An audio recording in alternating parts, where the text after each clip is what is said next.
नमस्कार दोस्तों, welcome to Sambhav Education. This is Aryan Shukla. दोस्तों, शाम के 8 बज चुके हैं। जैसा कि आप सब जानते हैं, डेली शाम को 8 बजे मॉडल पेपर डिस्कस करते हैं। तो आज की क्लास में हम जीके के 50 इंपॉर्टेंट क्वेश्चन डिस्कस करेंगे विद एक्स्ट्रा फैक्ट। सभी लोग क्लास को ध्यान से देखिएगा। जो एक्स्ट्रा फैक्ट आपको बताए जाए उनको भी ध्यान से सुनिए, बिकॉज परीक्षा में उनसे भी क्वेश्चन पूछे जा सकते हैं। गुड इवनिंग सभी को। गुड इवनिंग दोस्तों। चलिए शुरू करते हैं आज की क्लास। इसका आंसर करिएगा क्वेश्चन नंबर फर्स्ट का। ये साइंस से संबंधित क्वेश्चन है। आपको बताना है इनमें से कौन सा परमाणु का भाग नहीं है। ये अच्छा क्वेश्चन है। पहले प्रश्न को समझिएगा। ये 4 ऑप्शन आपको दिए गए हैं और पूछा गया है इनमें से कौन सा एक परमाणु का भाग नहीं है। तो इसका right answer option number D होगा, photon. Yes, D correct answer होगा। फोटोन परमाणु का भाग नहीं है। डी करेक्ट आंसर होगा। परमाणु मुख्यतः इलेक्ट्रॉन, प्रोटॉन, न्यूट्रॉन से मिलकर बना होता है। तो option number D correct answer होगा। और सभी ने करेक्ट आंसर दिए हैं इस बार। वेरी गुड दोस्तों। इसका आंसर करिए क्वेश्चन नंबर 2 के लिए। निद्रा रोग किसके कारण होता है? वायरस की वजह से, बैक्टीरिया की वजह से, प्रोटोजोआ की वजह से, या फिर कवक की वजह से? तो सभी जल्दी से आंसर करिए क्वेश्चन नंबर 2 के लिए। जिसने अभी लाइव सेशन को लाइक नहीं किया है, लाइक कीजिए, शेयर कीजिएगा।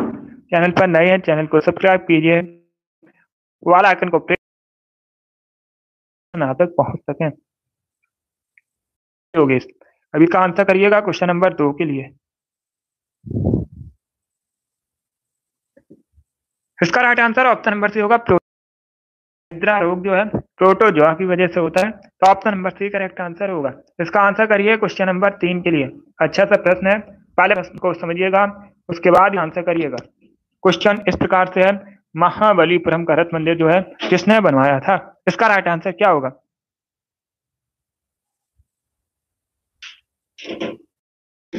तो सभी जल्दी से आंसर करिए, बताइए इसका राइट आंसर क्या होगा।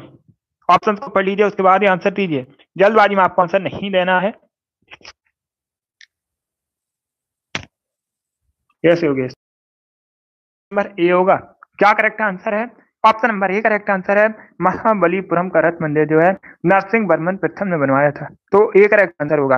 अब सभी लोग ध्यान से सुनिएगा। अब दूसरा क्वेश्चन पूछ सकते हैं, आपसे पूछ सकते हैं भारत में कहां पर है महाबलीपुरम का रथ मंदिर? तो ये तमिलनाडु में है। स्टेट पूछा जाए कहां पर है? तमिलनाडु होगा। क्वेश्चन नंबर 4 के लिए आंसर करिएगा। बांग्ला त्योहार निम्न में से किस जनजाति द्वारा सेलिब्रेट किया जाता है? तो सभी जल्दी से आंसर करिए, बताइए इसका राइट आंसर होगा। जो बांग्ला त्योहार है ये मुख्यतः किस जनजाति द्वारा मनाया जाता है? राइट आंसर ऑप्शन नंबर ए होगा, गारो जनजाति द्वारा। यस, गारो जनजाति द्वारा सेलिब्रेट किया जाता है बांग्ला त्योहार। तो option number A correct answer होगा। अब इसका आंसर करिए क्वेश्चन नंबर 5 के लिए। क्वेश्चन नंबर 5 के लिए आंसर करिएगा। मॉडर्न हिस्ट्री संबंधित प्रश्न है। प्रश्न इस प्रकार से है, भारतीय राष्ट्रीय कांग्रेस के सबसे अधिक समय तक कौन अध्यक्ष रहे थे? उनका नाम आपको बताना है। तो सभी जल्दी से आंसर करिए, बताइए इसका राइट आंसर क्या होगा।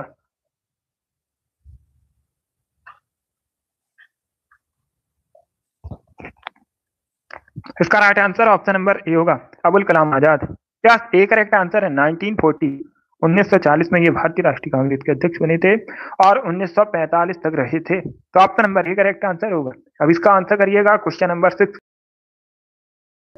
ये किन नदियों के मध्य स्थित है?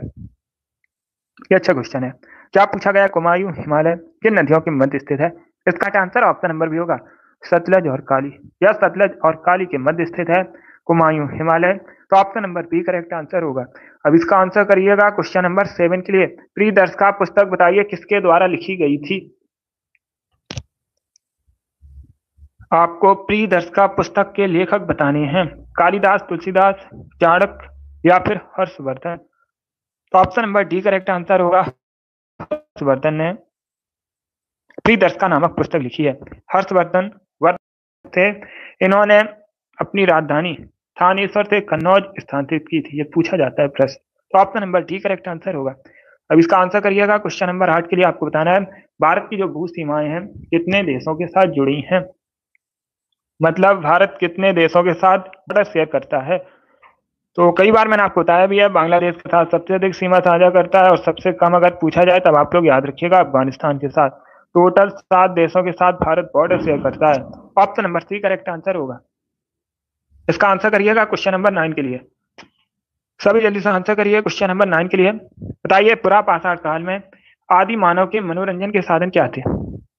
पुरा पाषाण काल में आदि मानव के मनोरंजन के साधन क्या थे? शिकार करेक्ट आंसर होगा इसका। मनोरंजन के लिए आदि मानव पुरा पाषाण काल में शिकार किया करते थे, तो option number A correct answer होगा। अब इसका आंसर करिएगा क्वेश्चन नंबर 10 के लिए। ये अच्छा क्वेश्चन है और ज्योग्राफी संबंधित प्रश्न है, तो आपको बताना है सबसे बड़ा नदी बेसन इनमें से किस नदी का है? उस रिवर का नाम बताइएगा। ब्रह्मपुत्र, गंगा, गोदावरी या फिर सतलज। तो सभी जल्दी से आंसर करिए क्वेश्चन नंबर 10 के लिए। इसका right answer option number B होगा, गंगा। बी करेक्ट आंसर होगा। सबसे बड़ा नदी बेसन जो है गंगा नदी का है, तो option number B correct answer है। बहुत अच्छे, बी करेक्ट आंसर होगा इसका। चलिए आगे बढ़ते हैं। अब इसका आंसर करिए क्वेश्चन नंबर 11 के लिए। ब्रिटिश ईस्ट इंडिया कंपनी के प्रथम गवर्नर कौन थे? सभी जल्दी से आंसर करिएगा। ये वाली डेली क्लास होती है शाम को 8 बजे। सभी लोग डेली सेशन को ज्वाइन कीजिएगा, टाइम को याद रखिएगा। इसका राइट आंसर ऑप्शन नंबर ए होगा, थॉमस स्माइथ। यस, ए करेक्ट आंसर है। ब्रिटिश ईस्ट इंडिया कंपनी के प्रथम गवर्नर थॉमस स्माइथ थे, तो option number A correct answer होगा। अब इसका आंसर करिएगा क्वेश्चन नंबर 12 के लिए। 1949 में गठित राष्ट्रीय आय समिति के अध्यक्ष कौन थे? ये रेलवे की परीक्षा में पूछा हुआ क्वेश्चन है, तो सभी जल्दी से आंसर करिए। बताइए इसका राइट आंसर क्या होगा? बहुत अच्छे, बी करेक्ट आंसर होगा इसका। पीसी महालनोबिस। दस option number B correct answer. आप लोग याद रखिएगा 1949 में गठित राष्ट्रीय आय समिति के अध्यक्ष थे PC Mahalanobis. B correct answer होगा। इसका आंसर करिएगा क्वेश्चन नंबर 13 के लिए। जमशेदपुर किस नदी के किनारे स्थित है? जमशेदपुर किस नदी के किनारे स्थित है? ये आपको बताना है। कहां पर है जमशेदपुर? झारखंड में है। सुवर्ण रेखा नदी के तट पर बसा है। Option number A correct answer होगा। सुवर्ण रेखा रिवर करेक्ट आंसर है। अब इसका आंसर करिएगा क्वेश्चन नंबर 14 के लिए। इनमें से कौन भारत में पहली लोकसभा के उपसभापति थे? ये अच्छा क्वेश्चन है। भारत की जो पहली लोकसभा थी उसके उपसभापति कौन थे पहले? उनका नाम आपको बताना है। तो सी करेक्ट आंसर होगा, एम ए अयंगर। या तो option number C correct answer है। एम ए अयंगर भारत में पहली लोकसभा के उपसभापति थे। Option number C correct answer है। इस बार आप सभी ने करेक्ट आंसर दिया है। अब इसका आंसर करिएगा क्वेश्चन नंबर 15 के लिए। इतिहास से संबंधित क्वेश्चन है, थोड़ा सा कठिन क्वेश्चन है, बट आप लोग आंसर करिएगा। मॉडर्न हिस्ट्री से संबंधित प्रश्न है, सॉरी मिडिवल हिस्ट्री संबंधित प्रश्न है, तो सभी जल्दी से आंसर करिए। बताइए क्वेश्चन नंबर 15 का करेक्ट आंसर क्या होगा? आपको उस मुगल शासक का नाम बताना है जिसने बलबन द्वारा प्रारंभ की गई दरबारी रिवाज सिजदा को समाप्त किया था। तो इसका राइट आंसर क्या होगा? देखिएगा परीक्षा में इस प्रकार से भी प्रश्न पूछा जाता है। सिजदा शुरू किया था, बलबन ने शुरू किया था। किसने शुरू किया था? बलबन ने शुरू किया था। किस मुगल शासक ने समाप्त किया? तो शाहजहां करेक्ट आंसर होगा इसका। या तो option number C correct answer होगा, शाहजहां ने समाप्त किया था। Option number C correct answer है। चलिए आगे बढ़ते हैं। बहुत अच्छे आंसर सभी लोग दीजिएगा। अगर कोई क्वेश्चन आपका गलत होता है तो आप उसे नोट डाउन कर सकते हो। Yes all B. इसका right answer option number C होगा। अब इसका आंसर करिएगा क्वेश्चन नंबर 16 के लिए। सुमो कुश्ती उत्पत्ति किस देश से हुई है? तो सभी जल्दी से आंसर करिएगा क्वेश्चन नंबर 16 के लिए।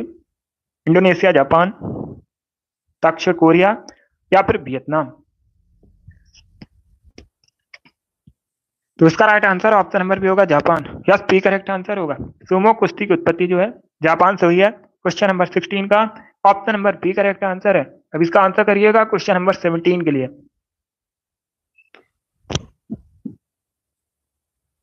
तो सभी जल्दी से आंसर करिए क्वेश्चन नंबर 17 के लिए। बताइए इसका राइट आंसर क्या होगा? भारतीय वोकल म्यूजिक का प्राचीन रूप क्या है?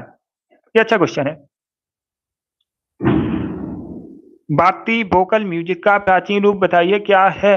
गजल, ध्रुपद, ठुमरी या फिर इनमें से कोई नहीं। इसका right answer option number B होगा, Dhrupad. Yes, P correct answer होगा। भारतीय वोकल म्यूजिक का प्राचीन रूप द्रुपद है, तो option number B correct answer होगा। अब इसका आंसर करिएगा क्वेश्चन नंबर 18 के लिए। आपको बताना है वर्तमान में किस राज्य में स्थित है। अहमदाबाद क्या है, ताम्र पाषाण कालीन सांस्कृतिक स्थल है। वर्तमान में कहां पर है, महाराष्ट्र में, तो option number A correct answer होगा। महाराष्ट्र करेक्ट आंसर होगा इसका। अब इसका आंसर करिएगा क्वेश्चन नंबर 19 के लिए। ज्योग्राफी संबंधित प्रश्न है, शरीर का वजन कहां पर अधिकतम होता है। इसका राइट आंसर क्या होगा दोस्तों, इसका right answer option number B होगा, ध्रुवों पर। यस, बी करेक्ट आंसर होगा। शरीर का वजन जो है ध्रुवों पर अधिकतम होता है, तो option number B correct answer है। इसका आंसर करिएगा क्वेश्चन नंबर 20 के लिए। अच्छा क्वेश्चन आपको बताना है, किस संविधान संशोधन द्वारा दिल्ली में विधानसभा की स्थापना की गई थी। दिल्ली में विधानसभा है, इंपॉर्टेंट है, पूछा जाता है प्रश्न।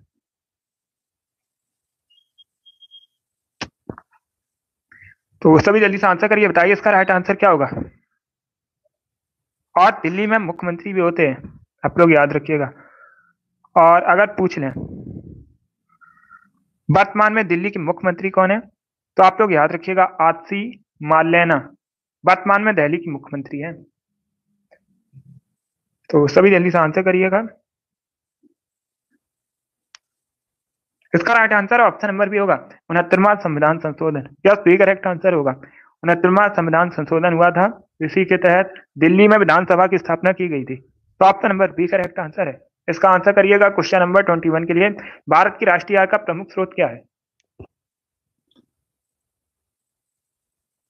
भारत की राष्ट्रीय आय का प्रमुख स्रोत आपको बताना है, कृषि क्षेत्र, सेवा क्षेत्र, उद्योग क्षेत्र या फिर व्यापार क्षेत्र। तो इसका right answer option number B होगा, सेवा क्षेत्र। यस, बी करेक्ट आंसर होगा। भारत की राष्ट्रीय आय का प्रमुख स्रोत है सेवा क्षेत्र, option number B correct answer है। इसका आंसर करिए क्वेश्चन नंबर 22 के लिए। विश्व नागरिक सुरक्षा दिवस कब मनाते हैं। अच्छा क्वेश्चन है और दिवस से संबंधित प्रश्न है, तो सभी जल्दी से आंसर करिए, बताइए इसका राइट आंसर क्या होगा। इसका राइट आंसर ऑप्शन नंबर ए होगा, 1 मार्च को। Yes, option number A correct answer है।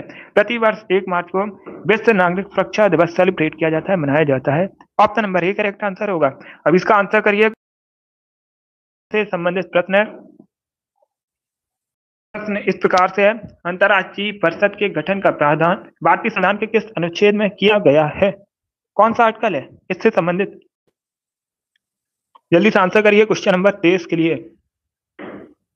इसका right answer option number C होगा, अनुच्छेद 263। यस, सी करेक्ट आंसर होगा। अनुच्छेद 263 अंतर्राष्ट्रीय परिषद के गठन से संबंधित है, तो option number C correct answer होगा।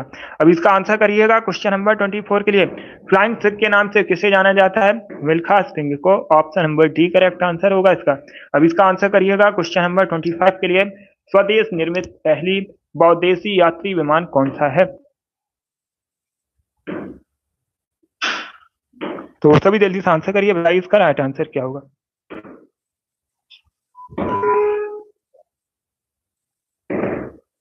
इसका आंसर आप लोग क्लास खत्म होने के बाद कमेंट बॉक्स में दीजिएगा।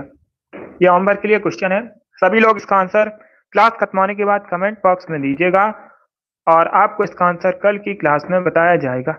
आंसर जरूर दीजिएगा, इंपॉर्टेंट प्रश्न है ये। इसका राइट आंसर बताइए क्या होगा। अब इसका आंसर करिए क्वेश्चन नंबर में से किस देश का राष्ट्रीय खेल है। 4 ऑप्शन आपको दिए गए हैं, बताइएगा बुल फाइटिंग निम्न में से किस देश का राष्ट्रीय खेल है। तो इसका right answer option number B होगा, Spain. Yes, B correct answer होगा। स्पेन का राष्ट्रीय खेल है, नेशनल स्पोर्ट है बुल फाइटिंग, तो option number B correct answer होगा। चलिए आगे बढ़ते हैं। अब इसका आंसर करिएगा क्वेश्चन नंबर 27 के लिए। एनसीईआरटी का फुल फॉर्म बताइए क्या होता है। एनसीईआरटी का फुल फॉर्म आपको बताना है। इसका राइट आंसर क्या होगा दोस्तों, ए करेक्ट आंसर होगा इसका, national council of educational research and training, तो option number A correct answer है। अब इसका आंसर करिएगा क्वेश्चन नंबर 28 के लिए। ये अच्छा क्वेश्चन है, युद्ध से संबंधित क्वेश्चन परीक्षा प्रश्न इस प्रकार से है, सराय घाट की जो लड़ाई है ये कब हुई थी, ये पूछा गया है। अब देखिएगा परीक्षा में इस प्रकार से भी प्रश्न पूछा जाता है कि सराय घाट की जो युद्ध है ये किसके किसके मध्य हुआ था। हम का अहोम साम्राज्य और मुगलों के बीच हुआ था। कब हुआ था ये आपको बताना है, तो सभी जल्दी से आंसर करिए।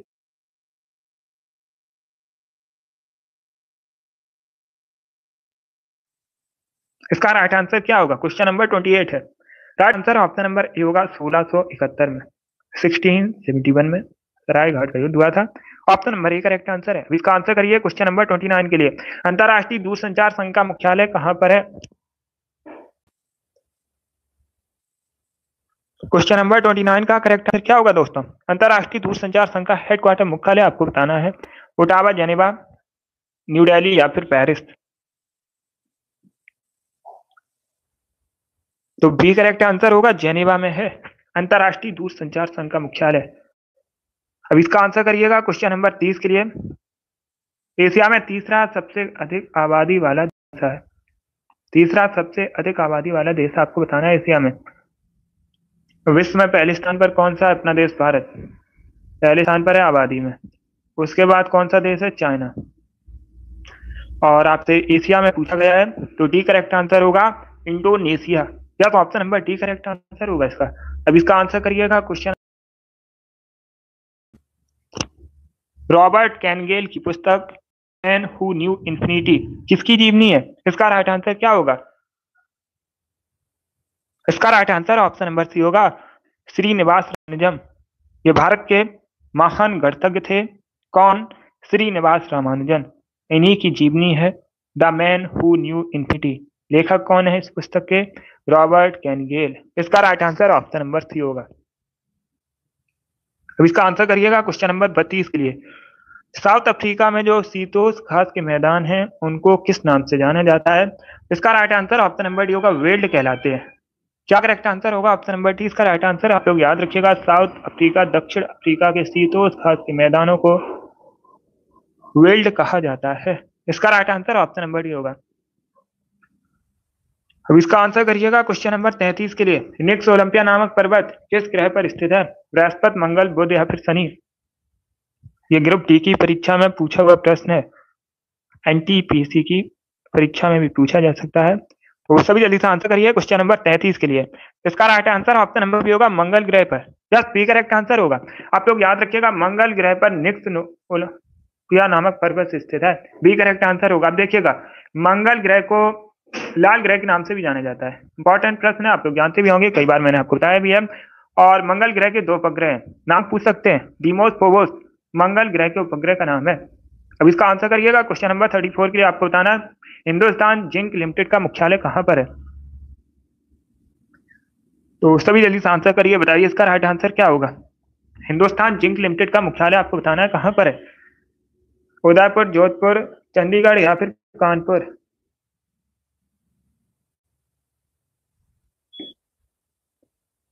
तो इसका राइट आंसर ऑप्शन नंबर ए होगा, उदयपुर। यस, ए करेक्ट आंसर है। कहां पर? राजस्थान के उदयपुर में। तो आप लोग याद रखिएगा, राजस्थान के उदयपुर में हिंदुस्तान जिंक लिमिटेड का मुख्यालय है। अब इसका आंसर करिएगा क्वेश्चन नंबर 35 के लिए। आपको बताना है बारावती किला स्थित है। तो सभी जल्दी से आंसर करिएगा, बताइए इसका राइट आंसर क्या होगा।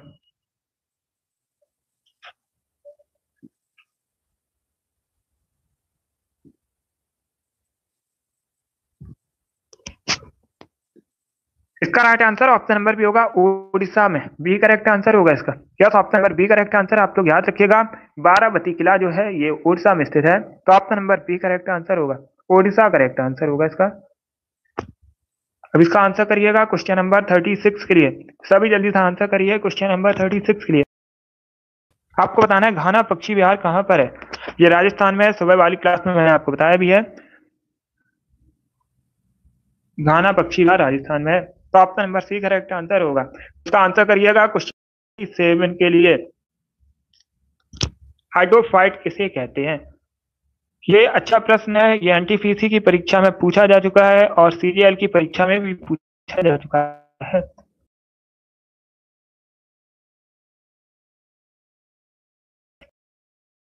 Right answer option number B होगा, एक जलीय पौधे को कहते हैं।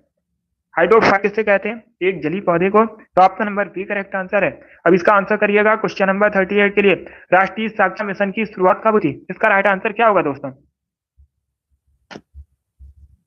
इसका right answer option number B होगा, 1988 में, 1988 में। कब? 1988 में। याद रखिएगा, राष्ट्रीय साक्षरता मिशन की शुरुआत हुई थी। तो option number B correct answer होगा। अब इसका आंसर करिए क्वेश्चन नंबर 39 के लिए। आपको बताना है चचाई जलप्रपात किस रिवर पर स्थित है? नदी का नाम आपको बताना है। वीहड़, सिंध, ताप्ती या फिर बेतवा? कहाँ पर है चचाई जलप्रपात? इंपॉर्टेंट है, पूछ सकते हैं। ये मध्य प्रदेश में है। कहाँ पर है? मध्य प्रदेश। और आप लोग याद रखिए, वियर रिवर पर है। कहाँ पर है? मध्य प्रदेश में। अब इसका आंसर करिएगा। क्वेश्चन नंबर ये 40 है, क्वेश्चन नंबर 40 है। इनमें से आपको बताना है कौन सी ऊर्जा सेल में पाई जाती है। तो सभी जल्दी से आंसर करिए, बताइए इसका राइट आंसर क्या होगा। निम्न में से कौन सी ऊर्जा सेल में पाई जाती है? रासायनिक ऊर्जा, विद्युत ऊर्जा, ऊष्मीय ऊर्जा या फिर इनमें से कोई नहीं। तो इसका राइट आंसर ऑप्शन ए होगा, रासायनिक ऊर्जा। आप लोग याद रखिएगा, रासायनिक ऊर्जा जो है ये सेल में पाई जाती है। तो option number A correct answer होगा। अब इसका आंसर करिए के लिए। सूर्य का प्रकाश पृथ्वी तक पहुंचने में कितना समय लेता है? 8 मिनट 16 सेकंड का समय लेता है। तो option number A correct answer होगा। क्वेश्चन नंबर 41 का option number A correct answer है। अब इसका आंसर करिएगा। क्वेश्चन नंबर 42 के लिए, लोहे का शुद्धतम रूप क्या होता है?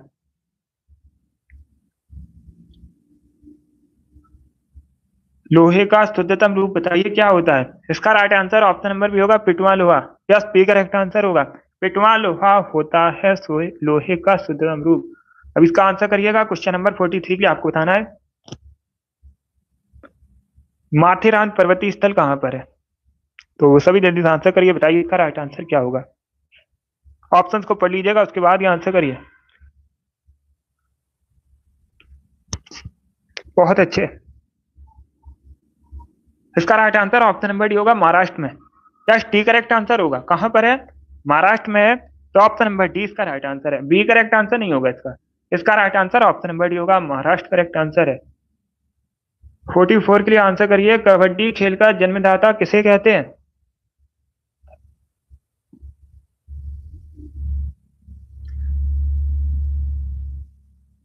इसका right answer option number C होगा, अपने देश भारत को। तो option number C correct answer है, अपने देश भारत को कबड्डी खेल का जन्मदाता कहते हैं। क्वेश्चन नंबर 44 का option number C correct answer है। अब इसका आंसर करिएगा। क्वेश्चन नंबर 45 के लिए, पानी की बूंदें क्यों गोल होती हैं? कारण बताइएगा। क्वेश्चन नंबर 45 है, ऑप्शन को पढ़ लीजिएगा, उसके बाद ही आंसर करिए। जल्दबाजी में आपको आंसर नहीं देना है।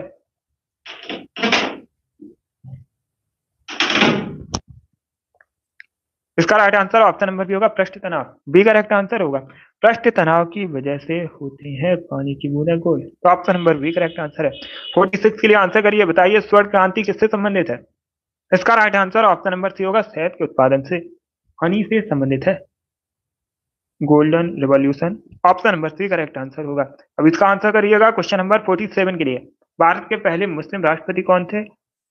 ये एसएससी की परीक्षा में पूछा हुआ प्रश्न है। इसका right answer option number B होगा, डॉक्टर जाकिर हुसैन। और ये भारत के तीसरे राष्ट्रपति थे। किस नंबर के राष्ट्रपति थे? तीसरे राष्ट्रपति थे। पहले डॉक्टर राजेंद्र प्रसाद, दूसरे सर्वपल्ली राधाकृष्णन और तीसरे doctor Zakir Hussain. B correct answer होगा इसका। अब इसका आंसर करिएगा। क्वेश्चन नंबर की पहली वैदिक घड़ी किस शहर में स्थित है? उज्जैन में, वाराणसी में, जयपुर में या फिर रामेश्वरम में? इसका आंसर ऑप्शन नंबर ए होगा, उज्जैन में। यस, मध्य प्रदेश के उज्जैन में। उज्जैन में महाकालेश्वर मंदिर है, आप लोग जानते भी होंगे, कई बार मैंने आपको बताया भी है। और क्षिप्रा या क्षिप्रा नदी के किनारे बसा है। उज्जैन में है विश्व की पहली वैदिक घड़ी स्थित। तो option number A correct answer होगा। अब इसका आंसर करिएगा। क्वेश्चन नंबर 49 के लिए, काकाती वंश कहां से संबंधित है? किस राज्य से संबंधित है, ये आपको बताना है। काकाती वंश जो था, यह किस राज्य, कहां से संबंधित है, किस राज्य से संबंधित है? उत्तर प्रदेश से, असम से, आंध्र प्रदेश से या फिर महाराष्ट्र से? आंसर सभी लोग दीजिए, राइट या रॉन्ग। इसका right answer option number C होगा, आंध्र प्रदेश से संबंधित है। तो option number C correct answer होगा इसका। इसका आंसर करिए। क्वेश्चन नंबर 50 के लिए, ये करेंट का क्वेश्चन है। ये जो प्रश्न है, ये करेंट का प्रश्न है। थाईलैंड के वर्तमान में प्राइम मिनिस्टर बताने हैं। कौन है वर्तमान में थाईलैंड के प्रधानमंत्री? तो बी करेक्ट आंसर होगा, सिनावत्रा। बी करेक्ट आंसर होगा इसका। बहुत अच्छे दोस्तों।